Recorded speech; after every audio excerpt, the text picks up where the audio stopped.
Programang ito ay rated SPG, striktong patnubay at gabay ng magulang ang kailangan. Umabot na sa sukdulan ng galit ni Ramon. Pinahirapan niya si Tanggol at kamatayan ang hatol niya sa mga kaibigan ni Tanggol. Pinahirapan ng mga tauhan ni Ramon sila Enteng sa harap mismo ni Tanggol. Kaya ang tanging nagawa na lang ni Tanggol ay magmakaawa at sumigaw na siya na lang ang patayin at huwag ang kanyang mga kaibigan. Siya kasi ang naglagay sa kanila sa kapahamakan. Ngunit tuluyan kayang itutumba ni Ramon ang mga kaibigan ni Tanggol?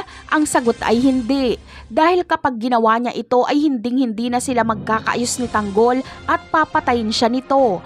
Wala kasing plano si Ramon na tapusin si Tanggol, kaya bibigyan ni Ramon ng pagkakataon sila Tanggol na mabuhay. Itatakwil niya na si Tanggol at babantaan niya ito na sa susunod na magkaharap ulit sila ay hindi na siya magdadalawang isip na ubusin sila Tanggol. Kaya naman, bagamat buhay sila Tanggol, pero ito na ang pinakamalaki nilang kapalpakan dahil namatay si Raul at Madonna. Dito na rin mabubuwag ang kanilang grupo dahil si Tanggol ang sisisihin ni Divina sa pagkamatay ni Raul. Hindi na kasi naisip ni Tanggol ang kaligtasan ng kanyang mga kasamahan basta masunod lang ang kanyang gusto. Ang mga kaibigan ni Tanggol ay walang magagawa kundi kay Tanggol pa rin kumampi.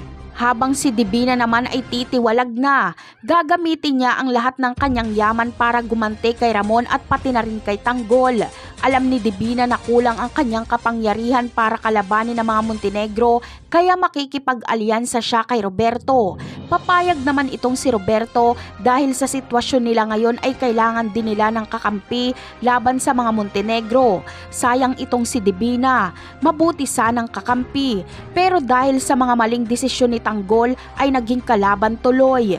Napakarami pa nating dapat abangan sa mga susunod na episode. Paalam!